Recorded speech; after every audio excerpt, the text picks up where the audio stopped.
Thank you for that. This side again. Yes. 446.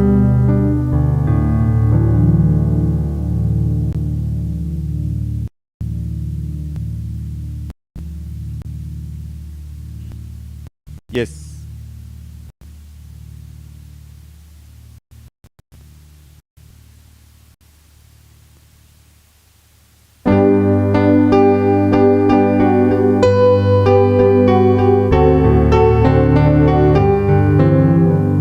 Lo, what a glorious sight appears to our believing eyes.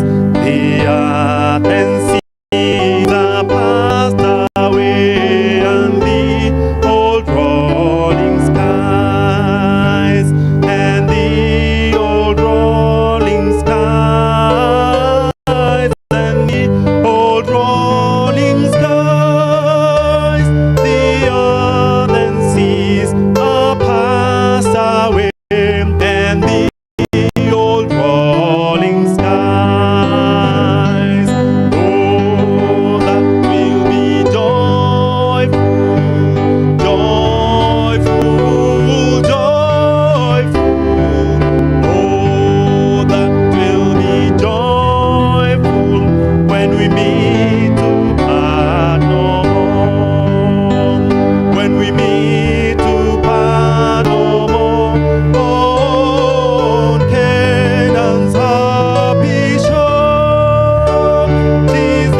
that wonderful choice, Frank.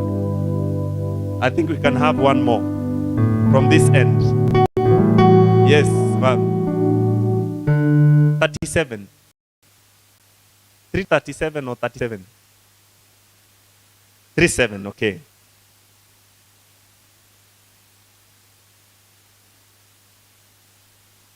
373 or 37.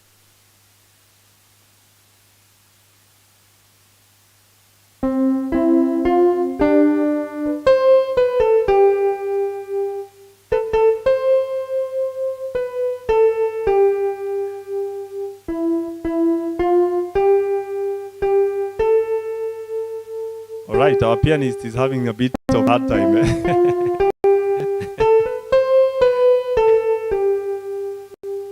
Maybe you can give us another choice, or you can come and lead us through. Thank you.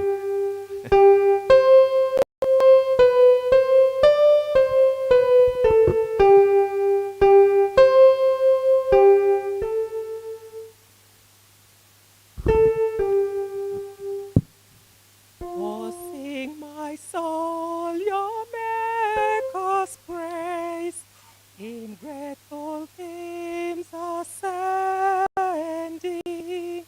whose steadfast love has crowned your days with heavenly gifts unending. I sought the Lord, he heard my cry. His holy angels overnight, the tents of those who love thee.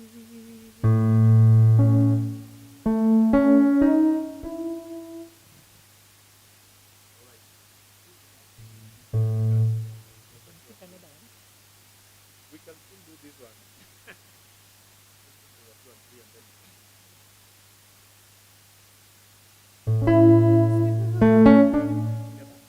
The Lord is good to those who seek His face in time of sorrow, providing comfort to the weak and grace for each tomorrow. Though grief may tarry for a night, the morn shall break in joy and light, with blessings from His presence. The Lord will turn His face in peace when troubles draw near Him. His loving kindness shall not cease to those who trust and fear Him. Our God will not forsake His own. Eternally His heavenly throne. His kingdom stands forever.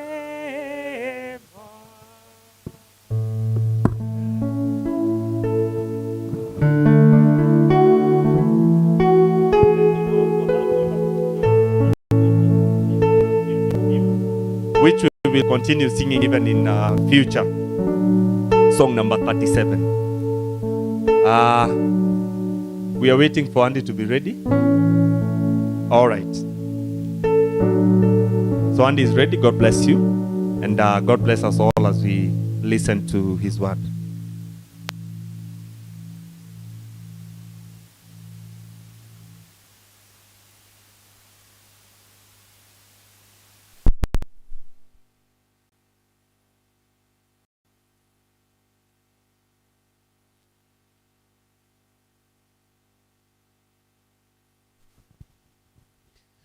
Okay, happy Sabbath again.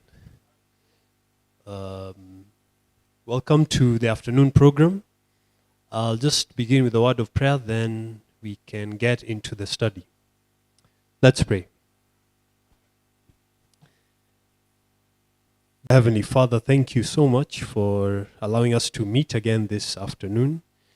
Thank you that we can continue in helping each other to keep the Sabbath day holy.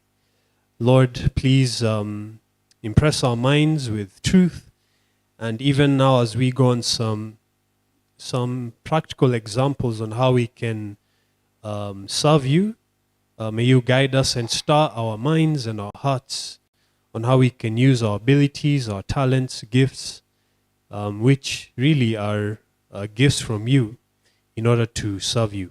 In Jesus' name we pray. Amen.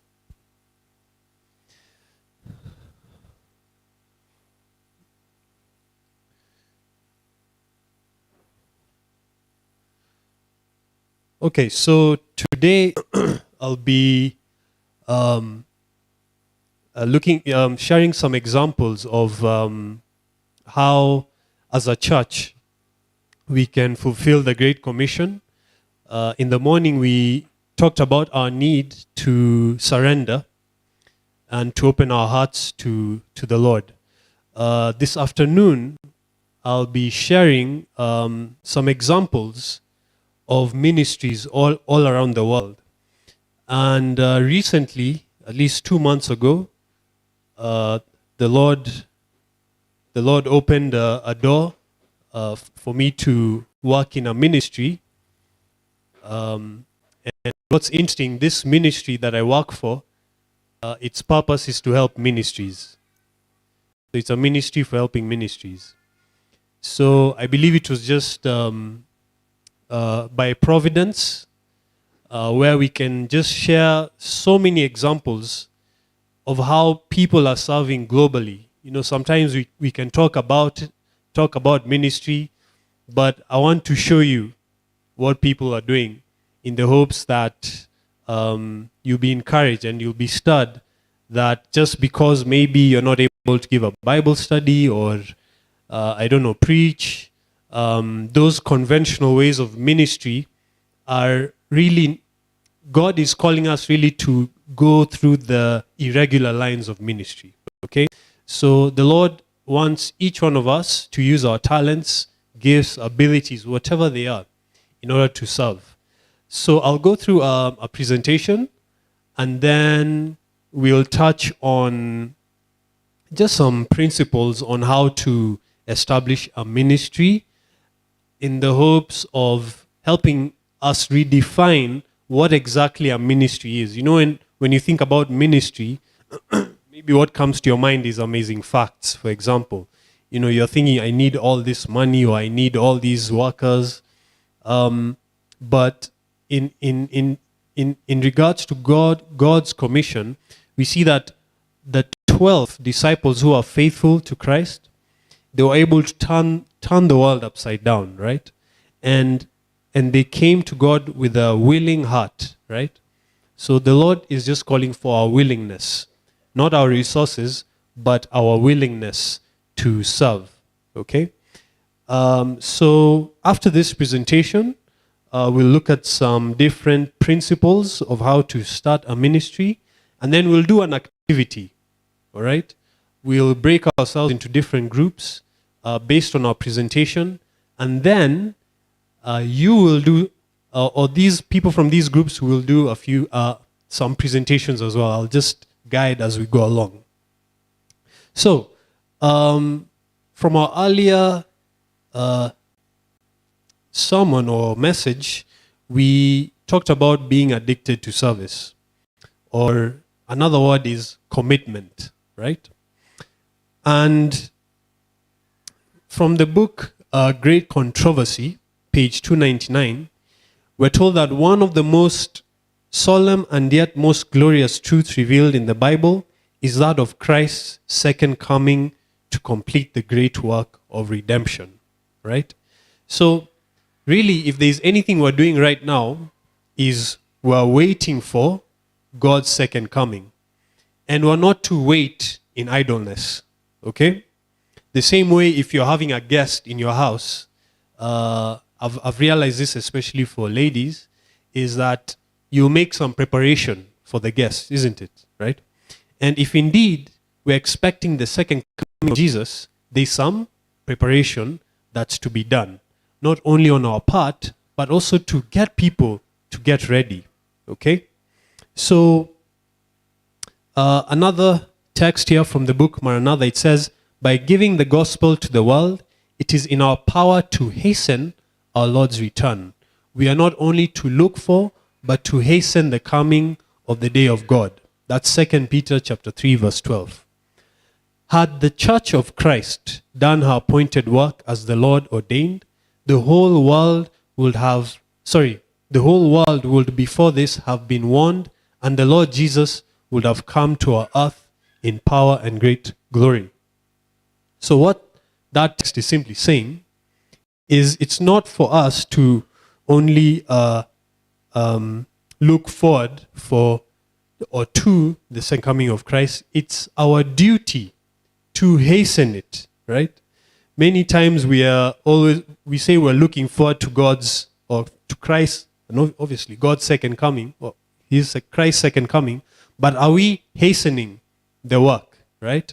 And that's where service now comes along in hastening Christ's second coming.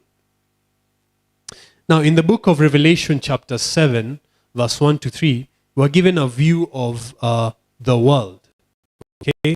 Something called or known as the let's go there, the winds of strife. Let's go to the book of Revelation, chapter 7. I want to mix it between you reading and also reading the Bible so that you don't fall asleep. So I'm also trying to help you. So let's go to the book of Revelation, chapter 7. We can engage our minds a bit in opening the Bible. Revelation chapter 7, verse 1 to 3.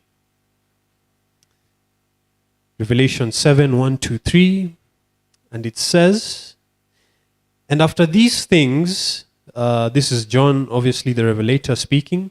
And after these things, I saw four angels standing on the four corners of the earth, holding the four winds of the earth, that the wind should not blow on the earth, nor on the sea, nor on any tree.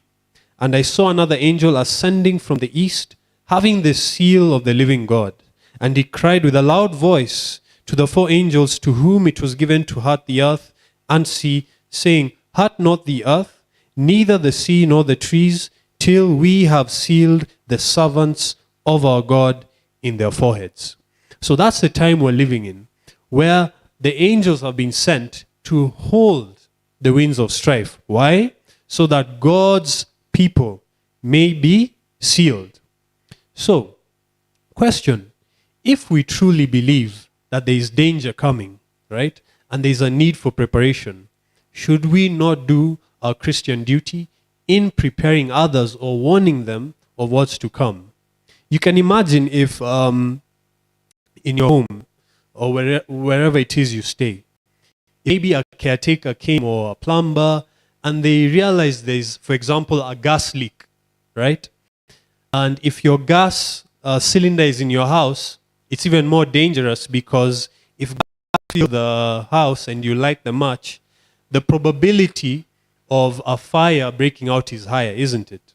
So you can imagine if maybe a caretaker or the plumber or the person who helps in the compound or the home or the estate, flats, whatever it is, knew there was a problem and that if they don't warn you early, danger will be the outcome, or even death and destruction.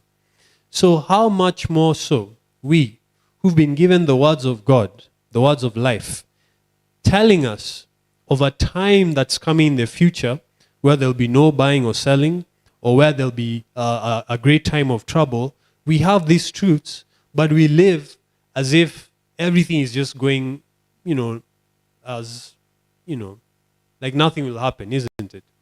So whether it's our place of work, school, those influences we have, we should be intentional in warning them.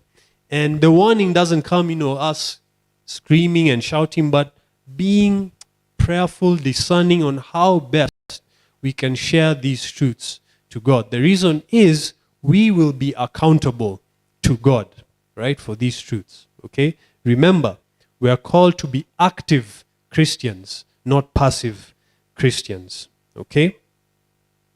Now, I want to read another text here. Sorry, we'll read just a bit before we go into some pictures. It says, "The love of the world has so occupied our thoughts that our eyes are not turned upward, but downward to the earth. We are hurrying about, engaging with zeal and earnestness in different enterprises. But God is forgotten, and the heavenly treasure is not valued. We are not in a waiting, watching position. The love of the world and the deceitfulness of riches eclipse our faith, and we do not long for and love the appearing of our Savior. We try too hard to take care of ourselves, or to take care of self ourselves. We are uneasy and greatly lack a firm trust in God. Many worry and work, contrive and plan, fearing they may suffer need.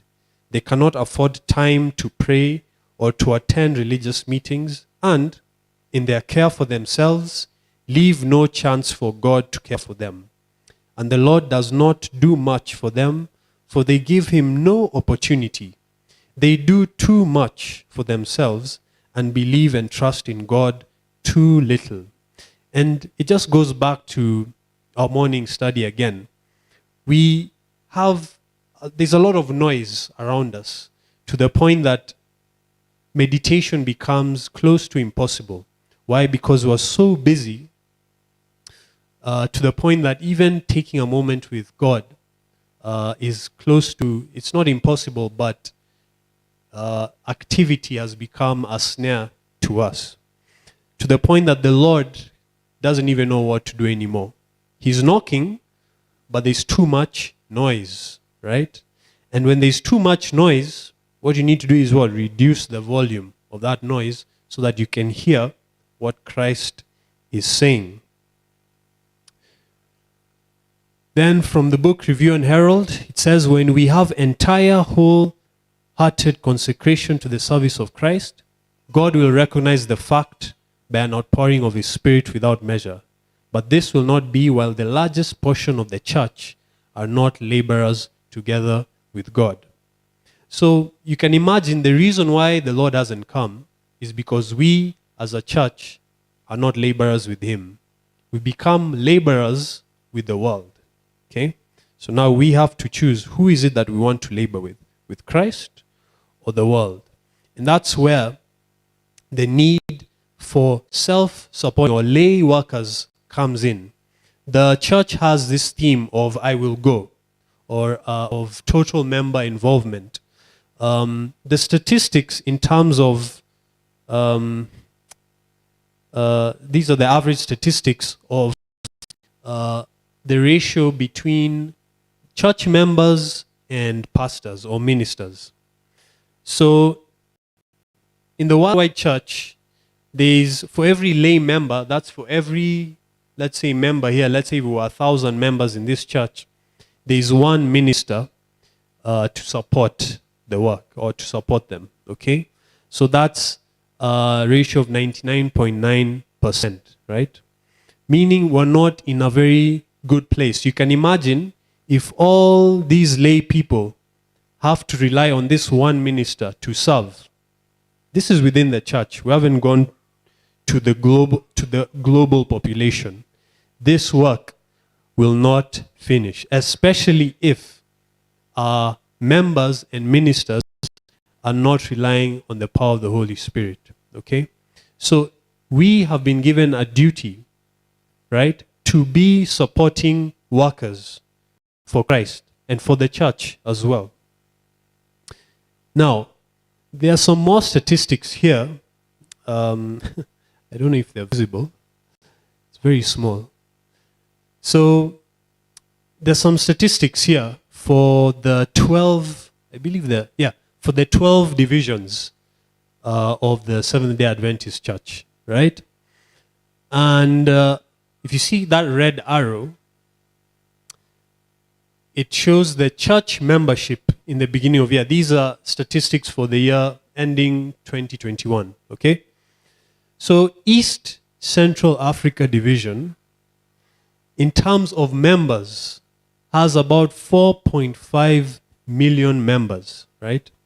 And perhaps you didn't know that East Central Division has the highest number of church members out of every division, right? So, what am I saying? Within East and Central Africa Division has the highest concentration of Seventh-day Adventists, okay? Of those who believe and are preparing for the second coming of Christ, okay? East Central Africa Division. So on the church books, there are 4.5 million people, okay? Sabbath school attendance average is 1.7 million out of the 4.5 million. Then, something interesting here, the church attendance average is 1.8 million out of the 4.5 million. That's the average number of people who attend church, right? So there are some 2.4 million people registered in the books that the church can't account for where they go during Sabbath, okay?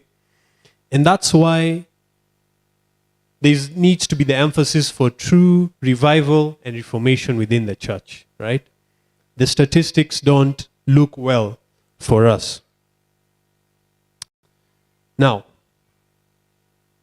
because of that, I want to share about, again, I mentioned an organization I work for, and how we are helping church members or lay members start ministries or supporting them in starting their own ministries.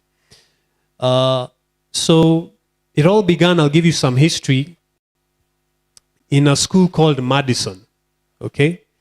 Madison was a school started by Adventist pioneers, namely Edward T. Sutherland, and someone called Percy Migan.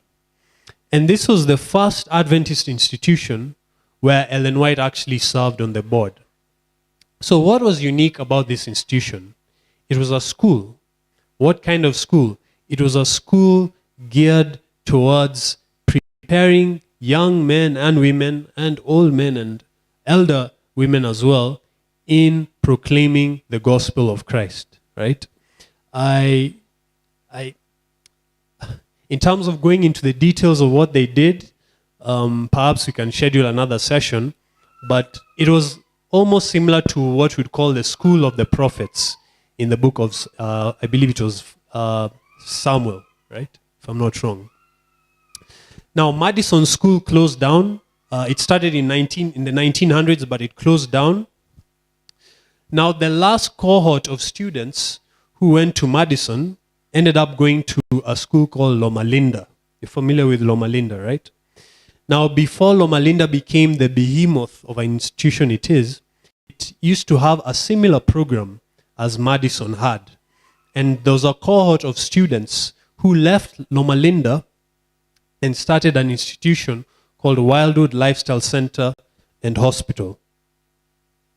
If you're familiar with Wildwood Lifestyle Center and Hospital.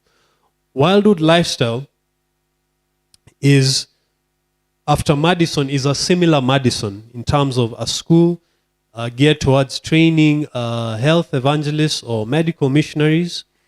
And it also has a sanitarium where they take in lifestyle guests and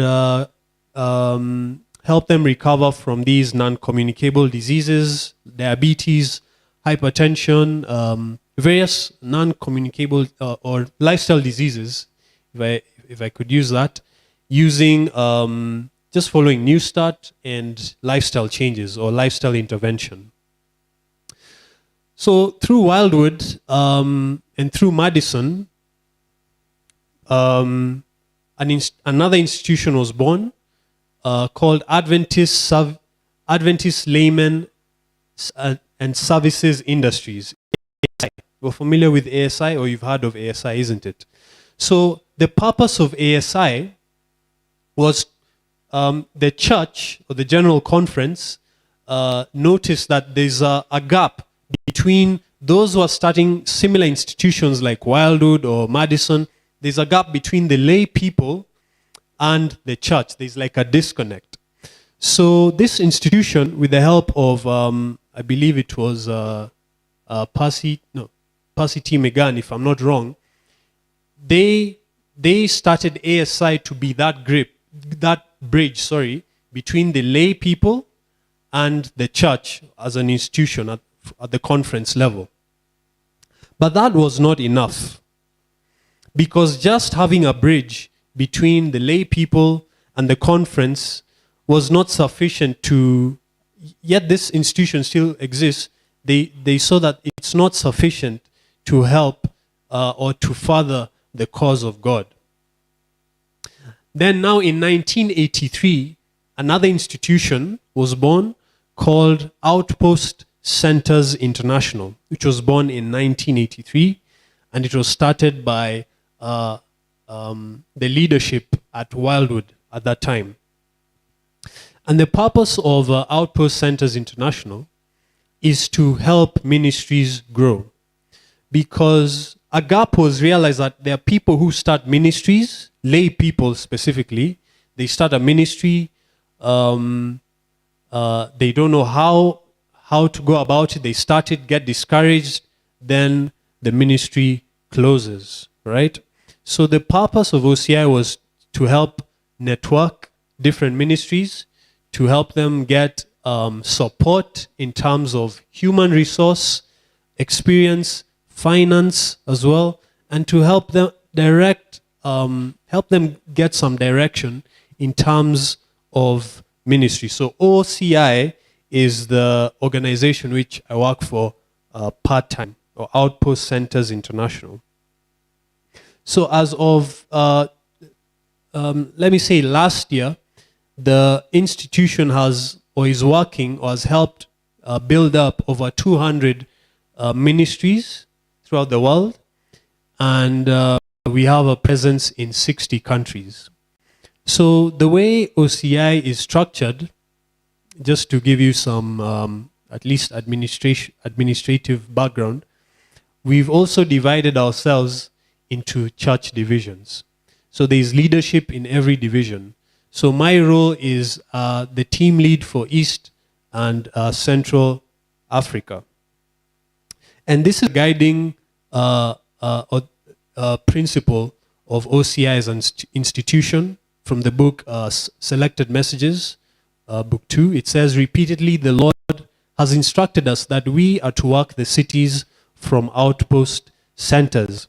And you'll be surprised that the talents which God has given each one of us to actually serve Him. And today I'll be giving you some of the examples of people throughout the world who are doing very amazing things. So one of the main things which we should have as a people in everything we do is we need to have first an aim, right? In the Bible, we're reminded that without a vision, the people perish, right? So it's the same principle, that without an aim, you won't know what it is you're working towards. So in the book Education, we're reminded success in any line demands a definite aim. He who will achieve true success in life must keep steadily in view the aim worthy of his endeavor. Such an aim is set before the youth today. The heaven-appointed purpose of giving the gospel to the world in this generation is the noblest that can appeal to any human being.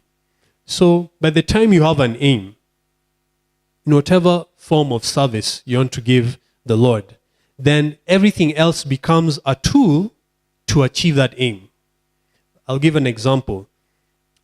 People have an aim of, I remember I used to have, one of my main aims was whatever organization I work for, I would like to be the CEO, right? But over time, God is retraining our minds to help us see that our work, for example, if, let's say, I was to become the CEO of whatever organization, that is only a tool. But the aim is to do what? To give the gospel. So can I use that tool to accomplish the aim? But in order to realize that, we need a change in mind, right? We need to allow God to direct our thoughts in our careers, our homes. All these things are tools to share the gospel. So, Seventh-day Adventists have been given a work of the most solemn import, the proclamation of the first, second, and third angels' messages. There is no other work of so great importance. They are to allow nothing else to absorb their attention. That is the main work we've been given. So this is just a pie graph of the statistics I gave you in terms of the lay members versus the pastors. And now I want to now give you examples of different ministries which we work with.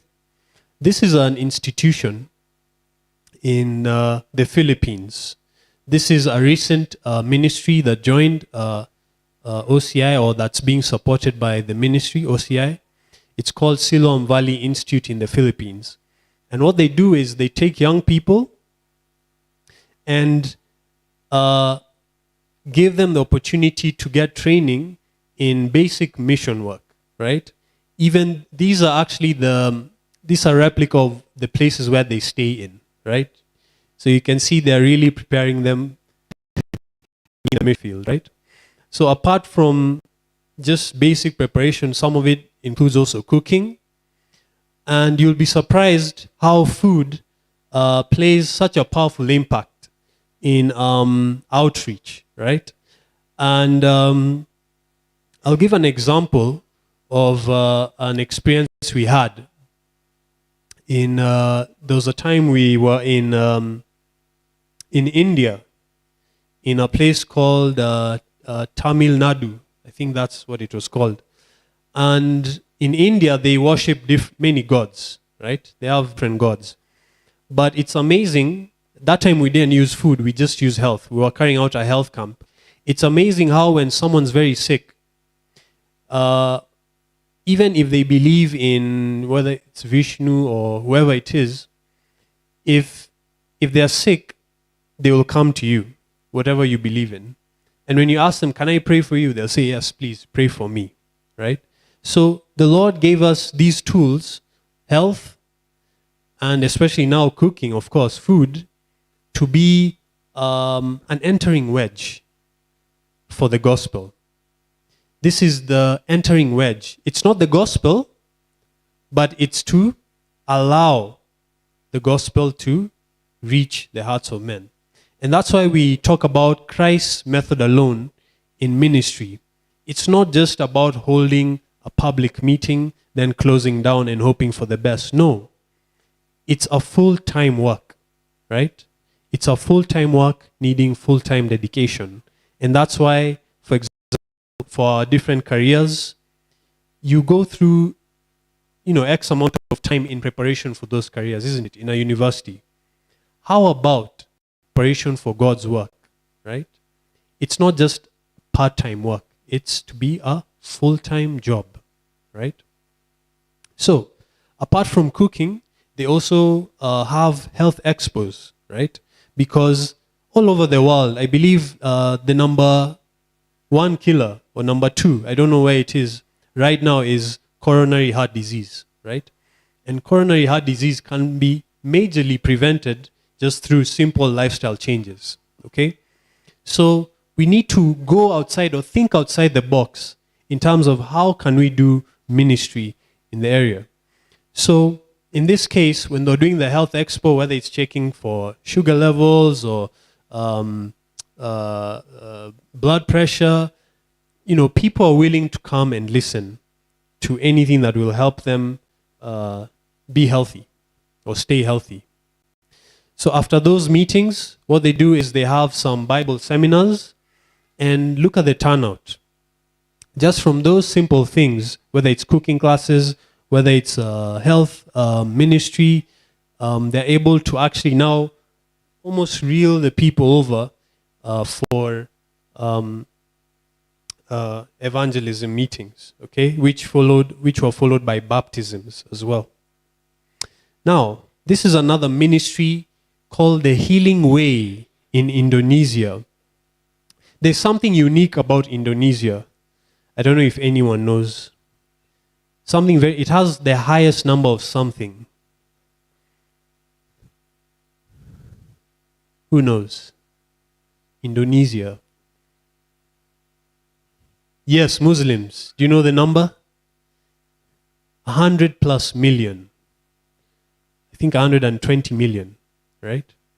So you can imagine in a country with 120 million Muslims, will you go out with the Bible and, preach? No. You have to use another way, right? In order to share the gospel.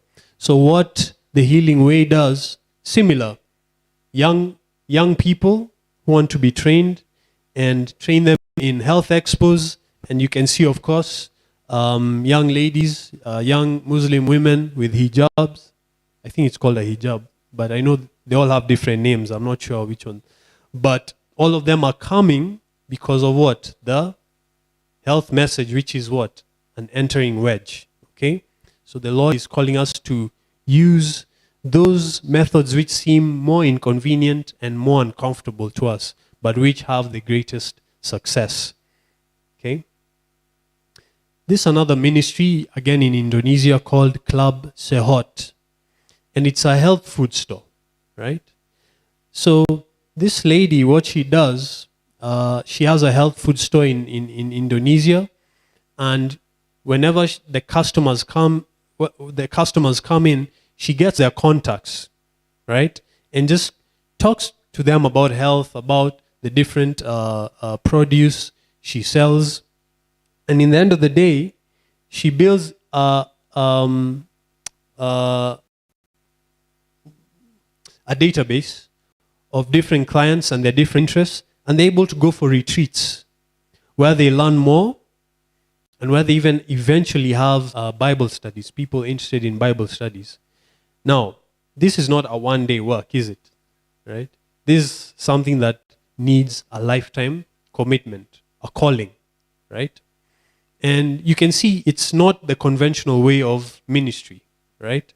And if the Lord has given you such talents, you can see He's called all of us really into ministry, right? This is in India. This is an orphanage. So there are those people who just have a generally caring heart to take care of children. So in this orphanage, apart from just taking care of children, and I believe it's actually in Tamil, they teach them practical skills so that by the time they leave the orphanage, they're able to support themselves. But apart from that, they also teach them evangelism. It's like Paul's method. So as they come to this orphanage, as they learn practical skills, so that by the time they leave the orphanage, they're able to sustain themselves, but they're also able to what? Minister to others, right? So this is a similar institution in India. Again, this is in Kazakhstan. This is an institution called the PAL. And it's the only ministry of its kind in Central Asia. Now, this ministry in Kazakhstan, what they do is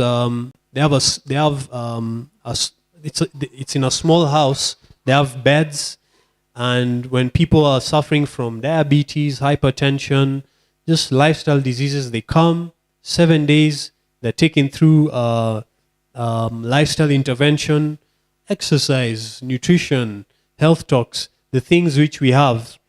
By the time they leave, they share their testimonies, and that's a seed for them. This is another institution in Bulgaria, right? And what they do is they train missionaries in order to go and serve in Middle East and North Africa. If you know anything about Middle East and North Africa, it's filled with what? Islam, right? So that's their main goal. That's their ministry.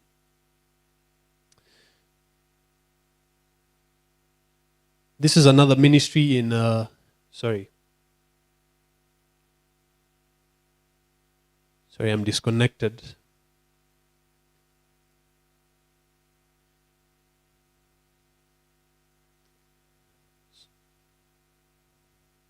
All right. Okay. So that's technology fails.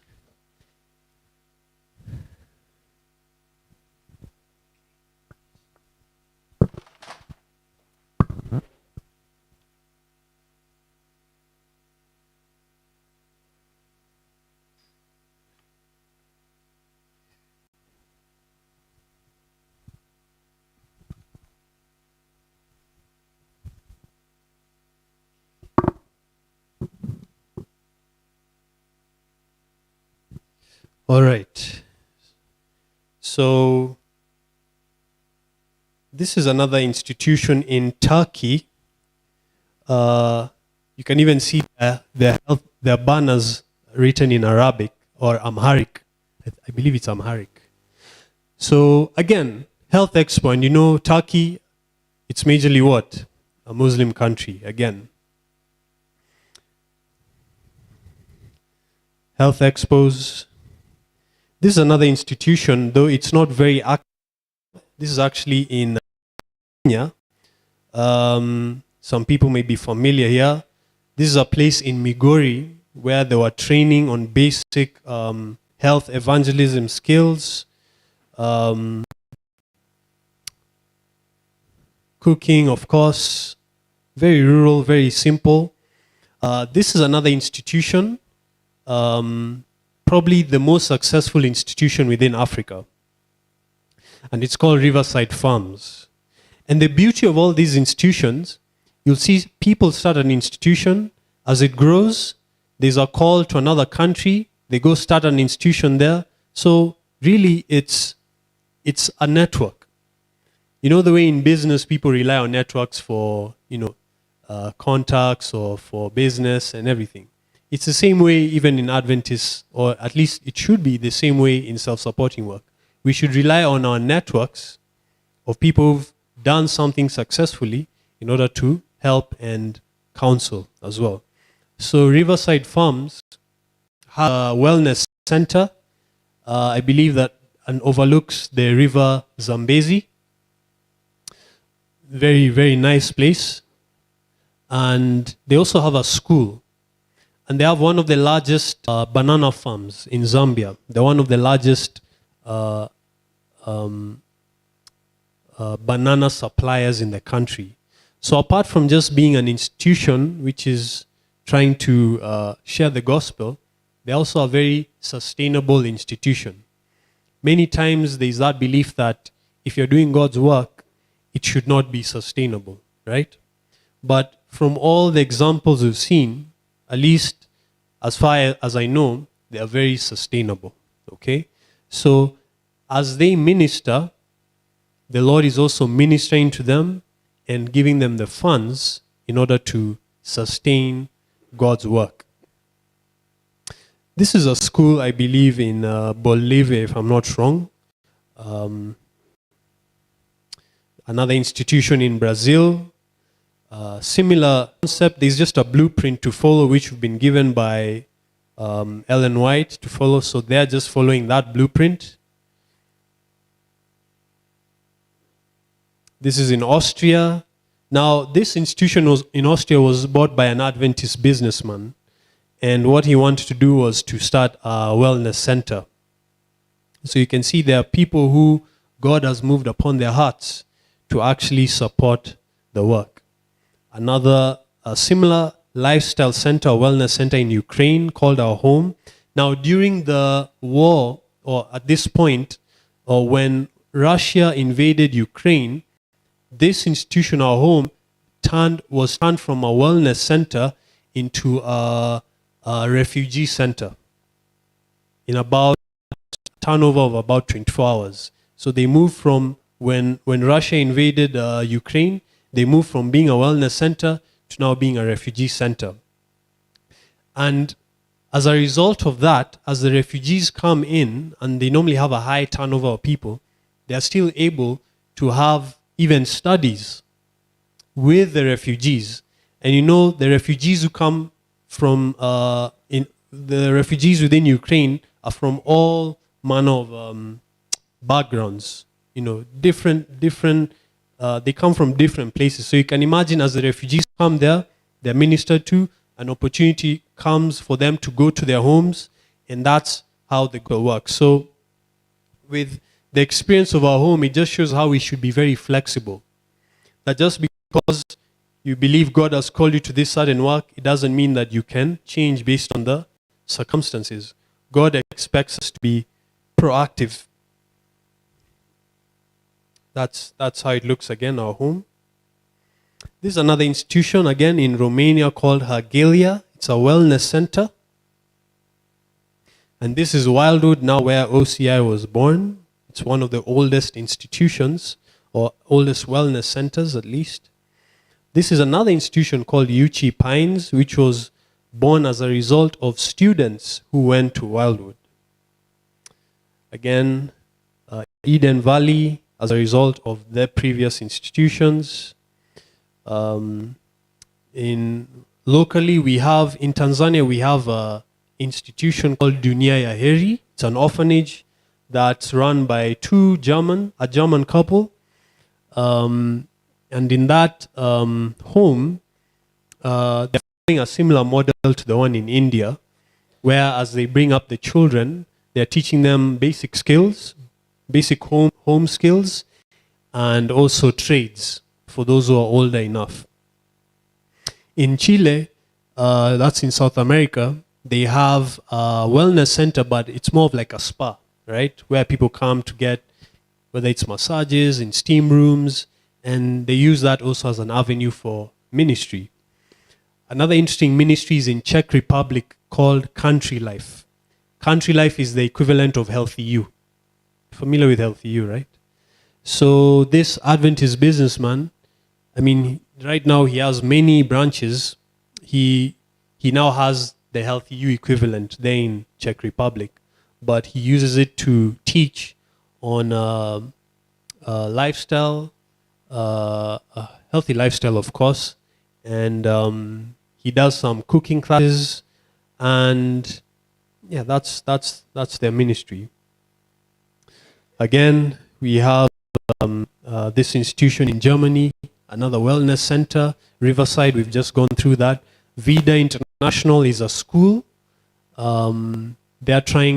They've started a school that incorporates health evangelism, but also just the general curriculum of the country, but with the aim of training missionaries. In Israel, there's the Migdalia Lifestyle Center. Very nice, you can see the views there. A wellness center again, the purpose of ministry. There's Network 7 in the US, a media-based ministry. There's Springs of Life Foundation, another ministry in Poland. They are printers, but they print material to distribute globally. So, for example, let's say you want to translate maybe some material into your mother tongue, maybe Kalenjin, for example. They'll help you do that. They print, and it's way cheaper than even printing here. Again, there's another institution here in Norway, a wellness center in Sweden, health food store, institution there in Germany called Hive. Its purpose is actually to nurture young Adventist businesses and ministries. Okay, and the list goes on and on and on. Now, I want to end with one ministry, very recent, in Moldova. Moldova is a country in, I believe it's Eastern Europe, if I'm not wrong. And it's the poorest. It's known as the poorest country in Europe. I'm using this example just to show what can be done even where there are little resources. It's considered to be the poorest country in Europe, yet the members of the church saw that they need to be more actively involved in supporting the mission and vision of the church. So what they did, they came together, they bought a building and turned it into a wellness center. This is all lay driven.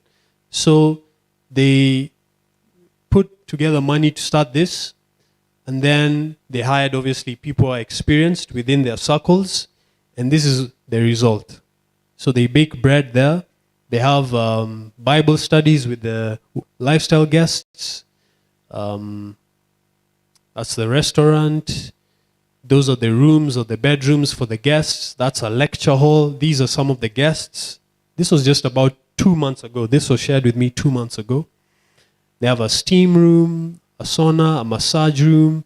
I think that's like a pool, a library, restaurant. And that's what church members were able to do, just as a result of seeing, okay, we need to come together and serve. So, as we go through all this, we should ask ourselves, okay, what is it that I can do? Because the reason why we are not doing this is because we're limiting ourselves, we're limiting our abilities. And what we're doing is we're limiting God, right? We're not exerting enough faith and trust to believe that God can actually help us, not in the traditional lines, but in the what we'd call irregular lines of ministry. Because the pastors cannot do this themselves. The lay members are the ones who are to help in finishing God's work. So with that said, perhaps before I transition into our next session, where we'll just look at a few things briefly. Are there any questions or comments?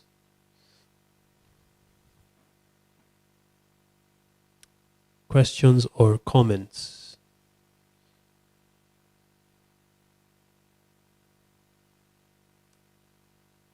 No?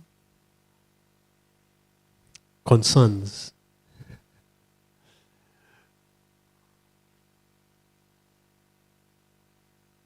No? Okay.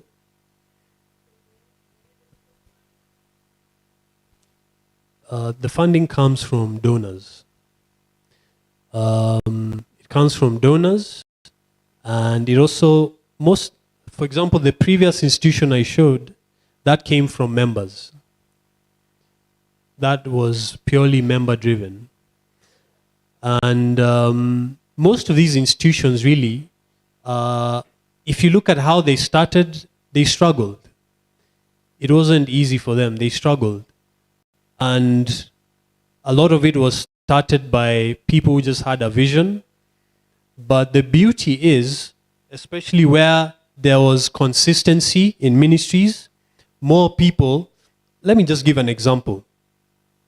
I'll give the example of Saiton, which recently is still, I don't know whether it's collapsed or it's in the process.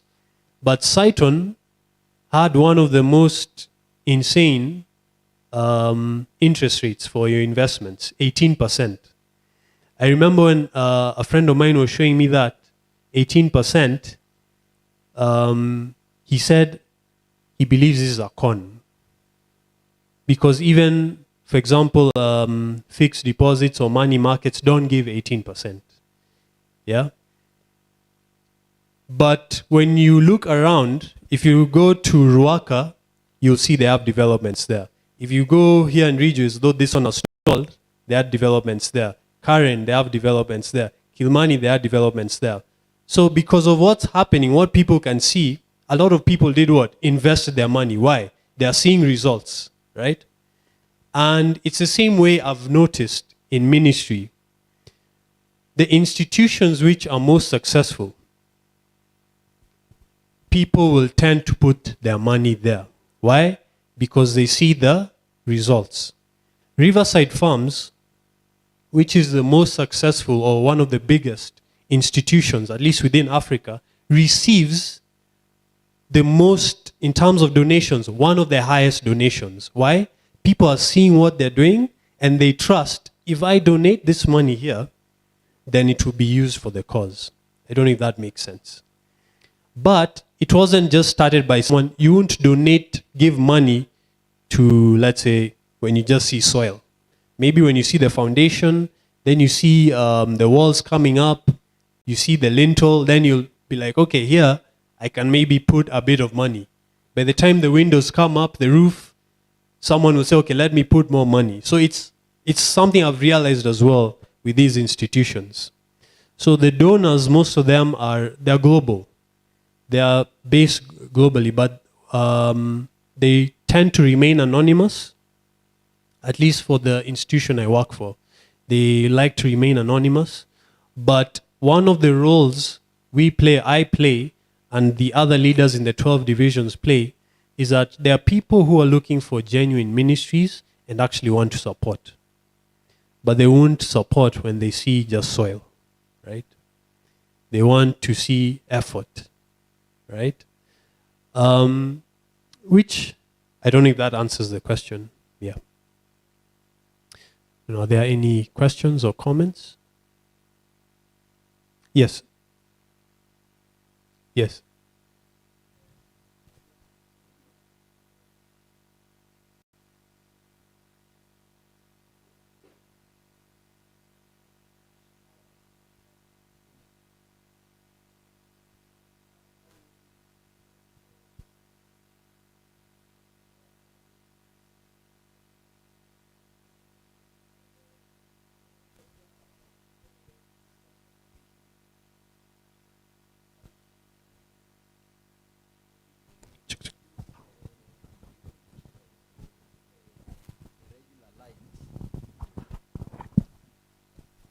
So, how are those are those challenges being experienced, and how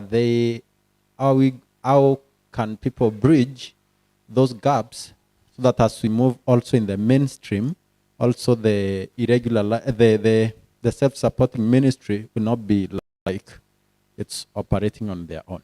Sorry about this. Please repeat the question. Okay, I was asking this. There seems to be a gap between the church and the self-supporting ministries. And mostly the argument is the people who are supporting the self-supporting ministry sometimes tend to reduce even their giving to the church. Now, when there is such an issue, how maybe do you go about bridging that gap so that, because all of them are necessary, church is necessary, and also those ministries are necessary, so there is that harmony in doing the work? All right, thank you for that question. Any other questions? Okay, yes. Okay, maybe apart from the one that you have talked about in Migori, do we have any other in Kenya? Yes, actually we do. We have a school. And again, this goes back to the example that there's a school I actually have the video, but I'll maybe share it in the platform to show. I recently visited that school for the first time. It's based in Kipkelion. And the school is called Kingsway Preparatory School. Now, it's interesting how this school started. It was started by a pastor called Daniel Bett. He's still around. He's actually the director of the school. So Daniel Bett graduated from an Adventist university within East Africa. And by the time he was graduating, he had an option, either to work for the conference, which tends to be the norm, isn't it, for anyone who graduates from a seminary, or look for something else to do. Now, what was interesting, when he graduated, he didn't have any work. There was no place he could be placed within the conference. And what happened is he needed to take his children to school. So you've just graduated, you have children, and they need to go to school. So he started this small school because he didn't have enough money to take his children to school. So he started by educating his children at home. Yeah, it's a very interesting story. So as he was educating his children, the neighbors started asking, can we bring our children there? And that was in 2016, if I'm not wrong. Right now, he has a population of about 300 students. They have a van, they have a farm where they grow their own produce. They actually have, they grow so much food that they have to give the students during the holidays to go with them. And they've been receiving a lot of support. They're actually, they have nursery until class 8 in terms of streams. So they have 8 streams. They have eight classes. In terms of the number of streams, I can't remember. They have boarding facilities. And the school is now sponsoring Bible workers to reach unentered areas within Kipkelion, which is in Kericho, right? So within Kericho, there are various unentered areas where school-sponsored Bible workers are going to work. And he also works with the conference, okay? I mean, he doesn't get direct support, but they have a cordial relationship. Now, what is interesting is, and then I'll get back to that other question, ECD has the highest number of church members, but in terms of actively or lay-driven ministry, one of the least globally. And it seems to be the case where there is least, the places where there are very few Seventh-day Adventists, the church members seem to be more proactive in ministry work. That's what I've seen in terms of our trends. Now, whether that is by coincidence or by choice, I don't know, but that is the trend we've realized in terms of our divisions. Now, going to the other question in terms of giving reducing, I personally don't know if giving does reduce to the church. I don't know. I can't talk about that, but this institution I work for, OCI, they don't take tithes. Actually, that's one of the things we recommend all the members, that tithe goes to the church. What they do take is donations aimed towards ministries, because really, if you even look at the example of Paul, he was a self-supporting worker, right? But that did not compromise his relationship with the church. It's the same thing with ASI. ASI actually, I believe, sits at the conference committee at the general conference headquarters. So the biggest challenge has actually been within Africa. The areas where self-supporting ministries have been most successful within South America, North America, of course, and Europe, and bits of Asia, is because church members and church leadership see that it's not a competition. You see, when now it's viewed as a competition, it means that if it's not a church or institution-driven activity, then it is not ministry. And when we talk about the church is you and I. Yeah? The church is where 2 or 3 are gathered in God's name. So we as a people need to recognize, when we view things in the light that we are supposed to all be proactive members in ministry, then this work will never move forward, right? So in terms of competition in giving, I don't know. I don't know anything about that to comment on it. What I can say is most self-supporting institutions, or at least the institution I work for, normally tell members not to take tithe, right? Or we don't encourage it. But in terms of bridging that gap, what we try and do is bring awareness in terms of what's happening and work with the church leadership. That's really what we do. Mm-hmm. But I believe in every place where God is trying to work, we also have to acknowledge Satan also works to bring in strife, confusion, misunderstanding, that spirit of competition. That's why our urgent need really is that Spirit of God. As we waste time in strife, in, competition, Satan is also working, right? It's like, okay, let them get distracted in their confusion, in their misunderstanding. We're also working. That's now obviously Satan. Satan's working. Just because we're not working doesn't mean he's not working. Yeah. Yes.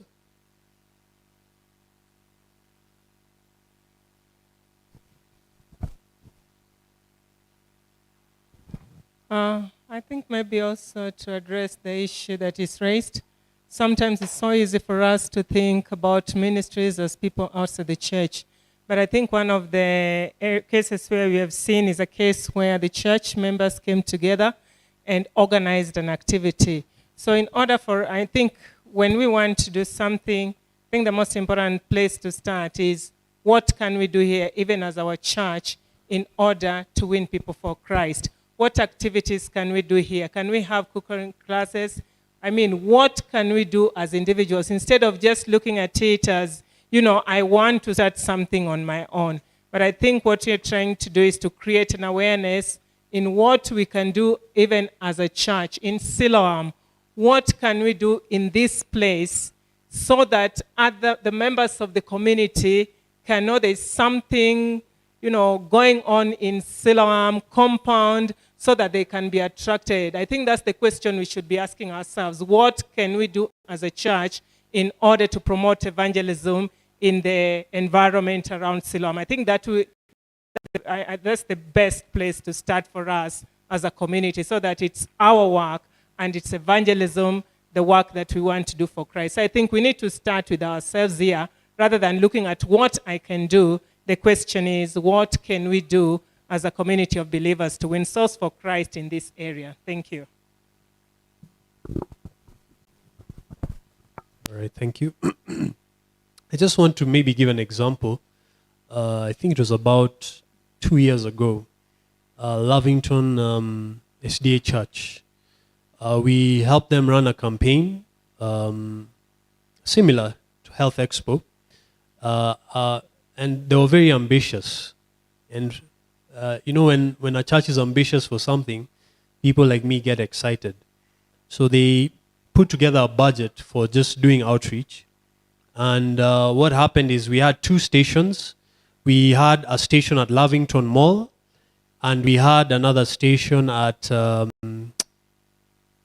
what's that place in Valley Arcade? Valley Arcade, there's another mall. So Lavington Mall and Valley Arcade Mall. I don't know if it's called a mall or shopping center or something like that. So we had those 2 stations all in one day. So we had, and this was purely church driven. We had medical professionals. We had those with experience in medical missionary work, Bible workers, and we're testing for sugar levels and many things, right? And at the end of the day, I believe we had almost 50 plus interests for Bible study, right? And I'll just share one example. I always share this.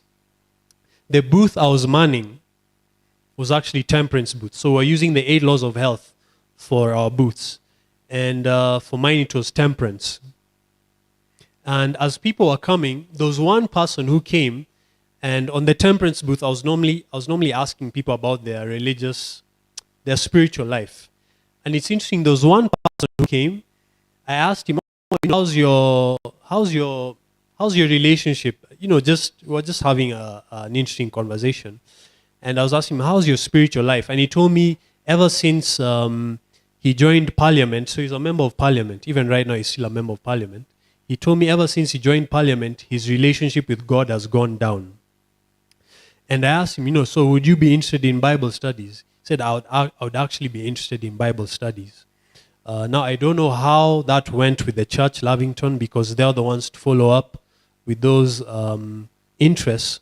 But you can see such health expos give you the opportunity to interact with all manner of people. There were people interested in cooking, learning how to cook. People interested in what else were you doing? I think they're offering child services, like nanny services. People interested in Bible studies, of course. But this required collective effort from the church. And sometimes, many times, it requires us coming out of our comfort zones. Okay? Let me say all the time. I'll give another example of an experience I had.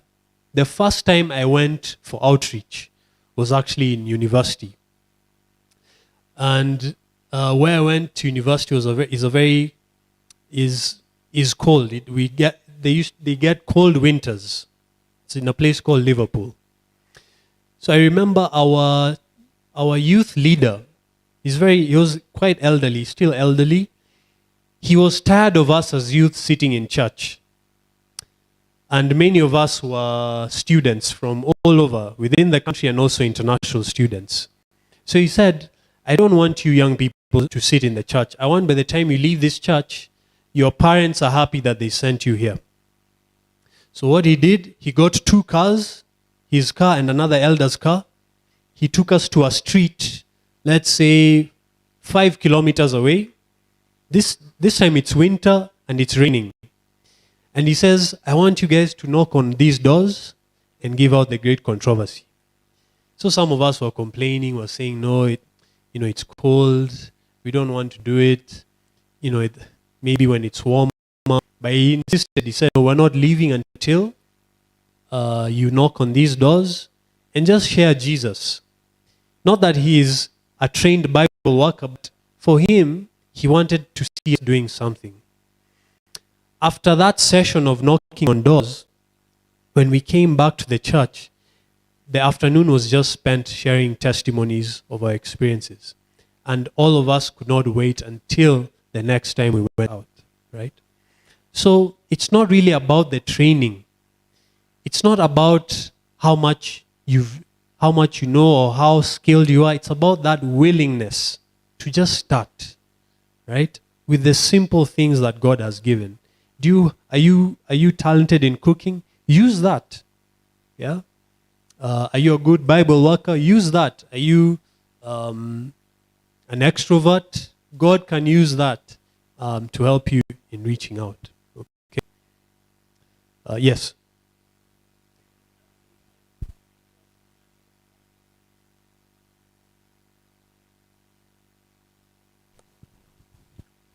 So you might have a talent and you want to start a ministry. You have ideas about what you want to do and how you want to do it, but you don't really know how to put that first stake in the ground. How do you, where can you go to get inspiration, maybe to get, I was going to use the word training, but then you mentioned training you don't need. So where do you go to get that information to really kind of like solidify your vision and get going and make the first few steps? All right, thanks. So it's not that you don't need training. A Bible worker who's rightly trained is more effective and more efficient. But that actually takes us to the next activity, which we'll actually have. We'll have a short activity where we'll divide into small groups, and I'll give you some handouts on how to find a ministry idea. Okay? So in this how to find your ministry idea, there are just some simple guidelines. So I want you guys to just discuss these guidelines and share maybe ideas that came from this, or that will come from this short discussion. Maybe we can have 10, 15 minutes maximum. And I'll just break it down, what it is. I've removed it from a book we use in a ministry called Establishing a Successful Ministry, How to Start Right. So these are just 2 pages from that book. I can share the book with you via PDF for those who want, or I can give you the website to go to get that book. So in the paper, there are 2 pages. The first page, which is labeled as page 13, has a title, How to Find Your Ministry Idea. And there are three things listed. Knowledge as one of them. So in terms of knowledge from books, studies, videos, etc. Number two, from experience. So the people we meet, events we attend. Then number three is your personal desire. So a problem you face, or a pain problem or a pain point that you'd want to change. So the more you expose yourself to different settings, probably the more these ideas solidify. Okay? And then there's something here called well, before you begin a ministry, what can I say? Different guides that will help you test your ministry idea. So for example, thing is to identify your ministry identity. So what does that mean? So ministry identity refers to what is it that your ministry is offering, or what is it designed to offer. Okay? Number two, validated needs in society. What need or problem are you solving in society? Because in order to have a successful ministry in terms of, let me use an example. Many of the ministries I've shown here solve an urgent need in society. I don't know if anyone noticed. What is the need the ministries are using as an entry wedge? Anyone? Health. Yeah? Nobody wants to be sick. Yeah? People are spending money, doing all that they can to stay well, isn't it? So that is a need in society, isn't it? Right? So what need are you solving in society? Right? Then the third one is, can your ministry be self-sustaining? Right? Can the ministry be self-sustaining? We normally encourage, even our own ministry is making efforts to also rely or to also generate income from within rather than also depending on donors, right? That's what we're trying to do. So using these different steps, at the back of the paper, there are those three different points put together that add up to make a viable ministry. If you're able to identify your ministry identity, the validated needs you're trying to solve or the pain points, and also the financial sustainability, then you potentially have a sustainable ministry. Then last, before I hand this out in your groups to just discuss, you look at three other areas. Your talents. So what talents or gifts has God given you? Your interests, and also your core beliefs. How does your idea fit with Bible principles or biblical principles? How do Ellen White's writings inform your ministry? What are your most important beliefs about God that shape your ministry? So these are just very basic areas which we can test right now to see if we can actually come up with a viable ministry for each one of you or for a few of you in your groups. Now, I want us to divide ourselves, and if you don't mind, we can maybe use the, I don't know, what would be